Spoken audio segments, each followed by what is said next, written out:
Dos ancianas de 60 años, abandonadas y abandonadas, abandonadas a su suerte. Arrojadas como la basura de ayer en una estación de tren solitaria. Sin familia, sin marido, sin esperanza.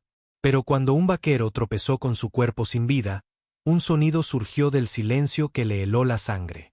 Una vocecita susurrando, «Mamá», ¿quién llamaba desde las sombras?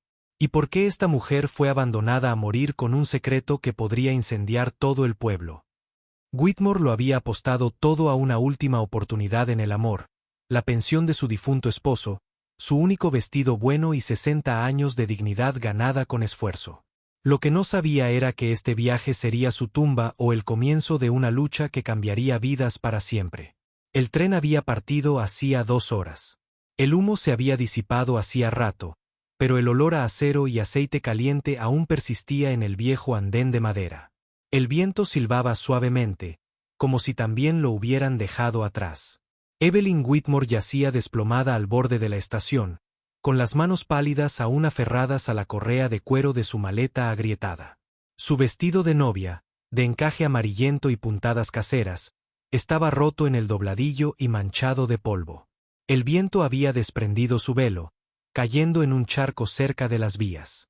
No lloró cuando él la rechazó, ni cuando la miró de arriba abajo como si fuera ganado malo, ni cuando se rió y dijo, «No dijiste que eras tan vieja». Ni siquiera cuando escupió al suelo y se dio la vuelta con las botas, levantando grava como si ella no mereciera la ira. Se quedó allí de pie, orgullosa, con la dignidad encerrada tras unos ojos temblorosos. Pero en el momento en que el tren arrancó y la estación se vació, y nadie la miró, supo que allí era donde la habían destinado a morir. Whitmore tenía 60 años. Y según el hombre que la ordenó, eso la convertía en una inútil. Una carga seca, incapaz de nacer, incapaz de tocar, incapaz de alimentar su nombre. Su último recuerdo antes de desmayarse fue el sonido de su propia respiración. Incluso eso la había traicionado. Luego, pasos, cascos pesados y fuertes crujiendo sobre la piedra, una voz masculina, grave y potente, «Señora, ¿está usted?». Y luego, silencio de nuevo, salvo ese susurro, «Mamá». Todo el cuerpo de Mason Reed se paralizó ante ese sonido. Había visto muchas cosas en su vida. Incendios, inundaciones, hombres muriendo en sus brazos. Pero nada lo heló tanto como esa voz. No porque fuera fuerte, sino porque no lo era. Venía de un lugar demasiado pequeño para ser visto, demasiado débil para emitir un sonido tan claro. No pertenecía a la mujer a sus pies. Pertenecía a algo o a alguien más. Se arrodilló lentamente, apartando con suavidad el brazo de la anciana. Y entonces la vio. El bebé, de no más de unos meses, envuelto en una manta de lana, acurrucado bajo el torso de la mujer como un tesoro escondido. Los labios del bebé estaban agrietados. Su piel estaba azulada, pero sus ojos, esos ojos entrecerrados y exhaustos, se clavaron en el rostro de Mason como si hubiera esperado toda su vida para verlo. «Mamá», jadeó de nuevo, y su pequeña mano se extendió para tocar el aire. Mason la levantó, con cuidado, aterrorizado. Le temblaban los brazos. Había enterrado a su propio bebé hacía 10 años. Un incendio en la casa. Una viga de madera se derrumbó. Su esposa gritó su nombre y luego se quedó en silencio. El bebé ni siquiera había emitido un sonido. Solo humo.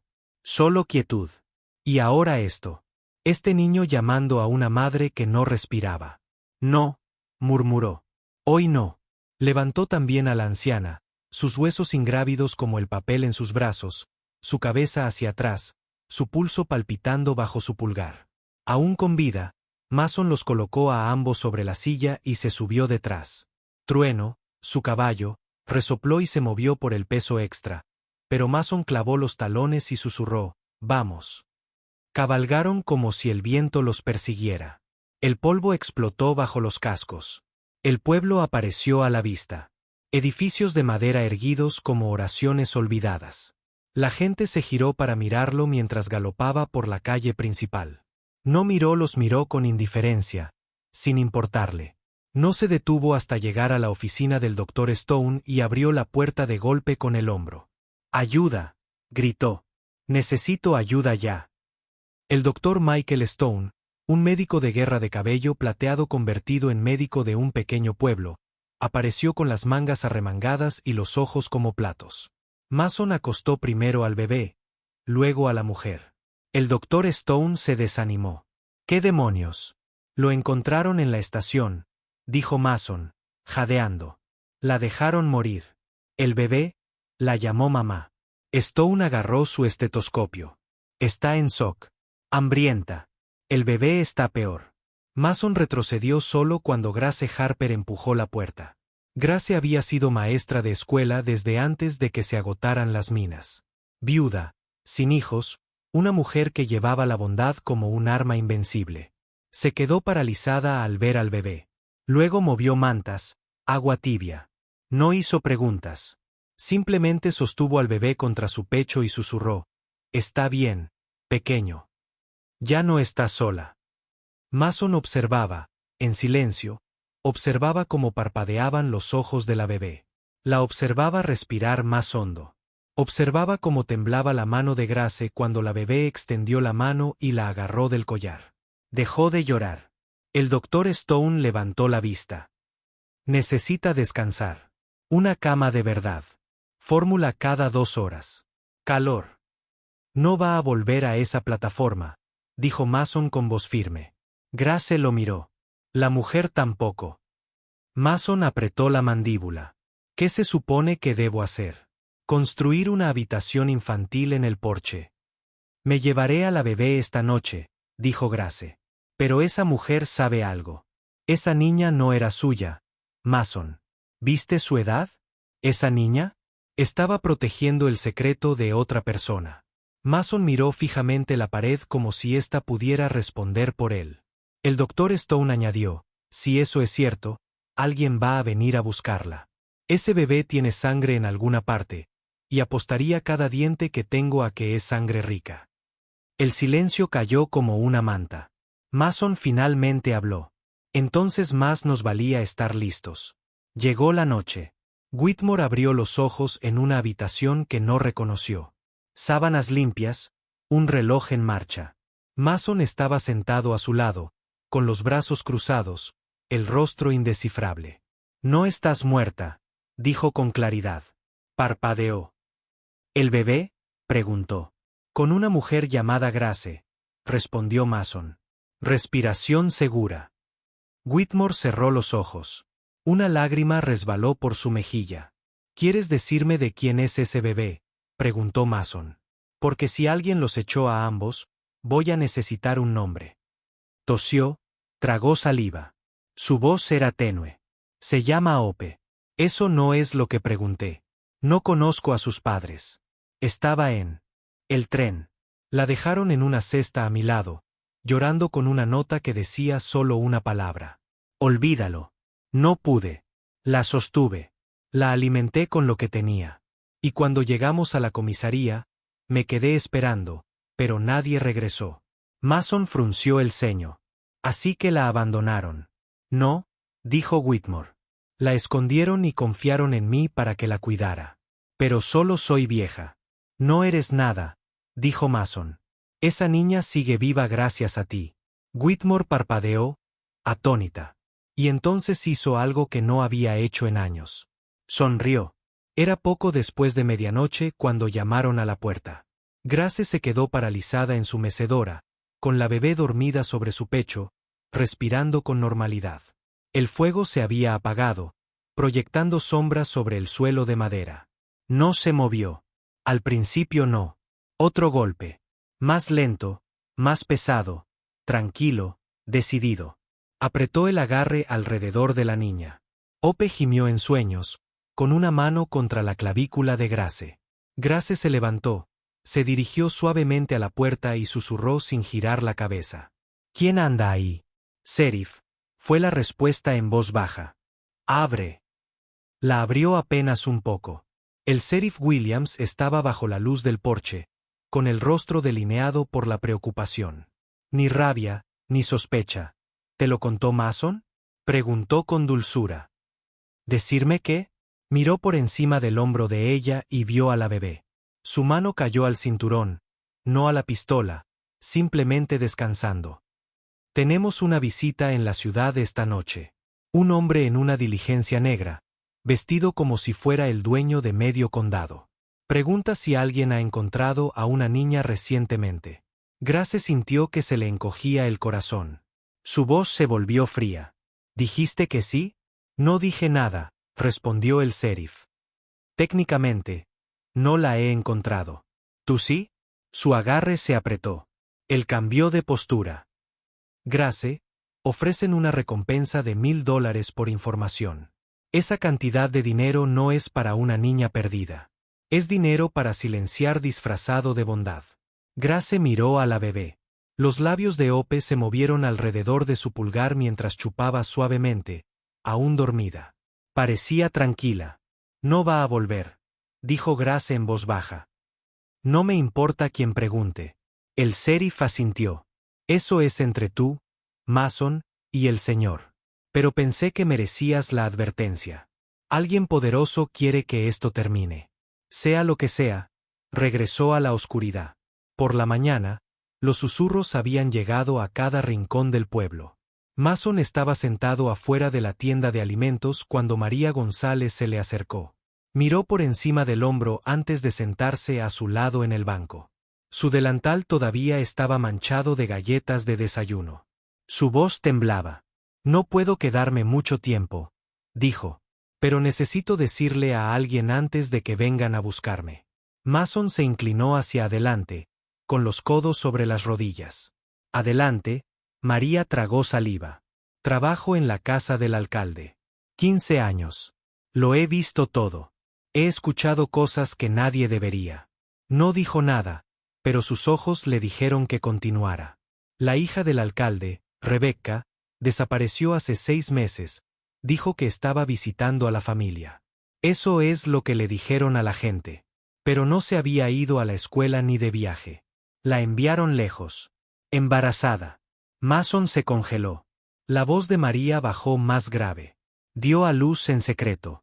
Una niña. Le dijeron que el bebé murió. Pero oí la verdad. Estaba en el pasillo cuando el alcalde le dijo a su asistente, encuentra a alguien.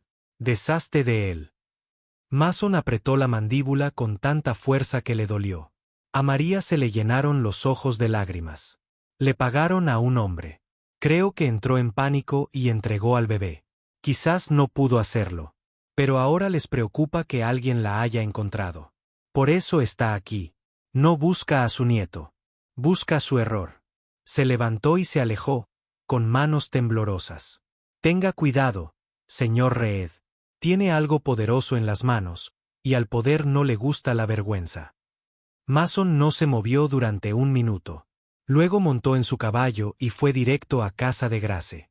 Estaba en la cocina meciendo al bebé, tarareando una vieja canción de cuna. Mason entró sin llamar. Ella se giró. ¿Lo oíste? Él asintió. María lo confirmó. El bebé es la nieta del alcalde, y está aquí en la ciudad ahora mismo. Grace no lloró, ni se inmutó. Miró a Hope, ahora completamente despierta, mirándola con ojos abiertos y curiosos. Entonces el bebé extendió la mano y le tocó la barbilla, sonriendo. La voz de Grace se quebró. ¿Qué hacemos? Mason se arrodilló frente a ellos, apoyando sus ásperas manos sobre los diminutos pies de la bebé. La protegemos. Luchamos si es necesario. Whitmore descansaba en la habitación contigua, oyendo cada palabra. Parpadeó mirando al techo, sin susurrarle a nadie. Dios, dame un día más. Solo uno. Se incorporó y comenzó a escribir. 3 días después, llegó una carta a la oficina del sheriff. Sin remitente, sin dirección, solo una frase escrita con letra antigua y firme. Si quieren la verdad, que acudan a los tribunales y la declaren bajo juramento. Adjunto había un documento doblado, una confesión en el lecho de muerte firmada por Carl Jenkins. Decía, me pagaron para deshacerme de la niña que nació de Rebecca Thornton. No pude hacerlo. La dejé con una mujer que parecía no haber sido madre, pero tenía más bondad en la mirada que nadie que haya conocido. Si esto sale a la luz, acepto las consecuencias. El sheriff lo miró fijamente, lo dobló y suspiró. El fuego estaba encendido. Terminaría en los tribunales, pero ya había comenzado en los corazones. Hope había empezado a llamar a Grace mamá, sin que nadie se lo enseñara. Lo decía al extender la mano, al llorar, al reír. Cuando Mason la cogía en brazos, ella reía y decía, papá, y le daba palmaditas en la mejilla como si estuviera orgullosa de sí misma. Grace intentó ocultar sus lágrimas la primera vez que ocurrió. Mason no se molestó. Whitmore los observaba con silencioso orgullo, sentada en un rincón, envuelta en su chal, con las manos siempre juntas. No decía mucho, pero siempre estaba escuchando hasta el día en que susurró, déjame abrazarla. Grace depositó a Hope con suavidad en sus brazos. La bebé se retorció para un segundo, luego se quedó quieta y luego sonrió. Whitmore se mecía lentamente, su voz apenas por encima del aliento. Ella me salvó, ¿sabes? Pensé que mi historia había terminado, que iría a la tumba como una broma. Una mujer demasiado vieja para ser tocada. Entonces me miró como si valiera la pena salvarme. Mason estaba en la puerta. No lo dijo en voz alta, pero sabía exactamente cómo se sentía. Esa noche, justo antes de dormir, Hope estaba sentada en el regazo de Grace jugando con un juguete de madera que Mason había tallado. Un caballito pequeño, de bordes toscos y tambaleante. La bebé lo soltó y luego gateó para recogerlo. Se puso de pie temblorosa, y luego, con los dos adultos observando en silencio atónito, dio su primer paso, luego otro, luego dos más, directamente a los brazos de Mason. «Papá», chilló. Él la atrapó, la abrazó fuerte, luego se giró y miró a Grace a los ojos. «Es nuestra», dijo simplemente. «Ningún papel del mundo puede cambiar eso». Grace asintió, mientras las lágrimas corrían libremente. Afuera, un trueno resonó en la distancia. No del cielo, desde la campana del juzgado. Sonaría de nuevo en 3 días, y la verdad los destrozaría o los liberaría. El juzgado estaba abarrotado. No había estado tan lleno desde el motín del ferrocarril 7 años atrás. La gente se paraba en los pasillos, en los bancos, incluso fuera de las ventanas, apretándose contra el cristal. La noticia se había corrido rápido. La nieta del alcalde, abandonada, criada por un vaquero y una vieja esposa. Una audiencia de custodia y una verdad demasiado explosiva para ignorarla. Hope estaba sentada en el regazo de Grace al frente, jugando tranquilamente con una desgastada cinta roja atada a su muñeca. Mason se sentó junto a ellos, con la mirada fija en el estrado del juez. Whitmore, envuelta en su grueso chal, estaba sentada justo detrás, inmóvil como una piedra, con la mirada penetrante como siempre. El juez Soulten Parker entró con pasos lentos y pausados. De unos 60 años, conocido por ser justo pero implacable. Tomó asiento, se ajustó las gafas y dirigió a la sala una larga y silenciosa mirada. «Esta es una audiencia de custodia», dijo finalmente. «No una obra de teatro. O me callaré o...». Hay bancos vacíos. El silencio se apoderó de la mesa. En la mesa del demandante se sentó el alcalde Richard Thornton, orgulloso, refinado, fingiendo. Su abogado, el señor Winslow de Dallas, parecía caro y presumido. Junto a ellos, pálida y con los ojos hundidos, estaba sentada Rebecca Thornton, haciendo sonar las manos. El juez asintió al abogado. «Señor Winslow, puede comenzar». Winslow se mantuvo tranquilo y autoritario. «Su señoría, esto es un trágico malentendido. La hija de mi cliente, Rebecca, dio a luz en circunstancias difíciles. Le dijeron que su hijo no había sobrevivido. Fue una mentira urdida sin el consentimiento de la familia. Cuando se supo que una niña compatible con sus hijas podría estar viva, actuaron de inmediato para recuperarla. Él insinuó esperanza. Esa niña pertenece a su madre, a su verdadera familia, con la estabilidad, la educación y las oportunidades que este hogar puede brindar». El juez arqueó una ceja. «¿Y cuál es su explicación de cómo esta niña terminó en los brazos de un extraño, abandonada en una estación de tren?» Winslow dudó. «Creemos que un hombre, ya fallecido, tomó el asunto en sus manos». Actuó sin instrucciones.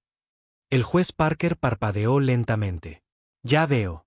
Proceda. Winslow llamó a Rebecca al estrado. Se levantó lentamente, con las manos temblorosas y la voz apagada. No lo sabía, susurró. Lo juro, su señoría, me dijeron que mi bebé murió. Lloré durante meses. Yo también quería morir. ¿Y ahora?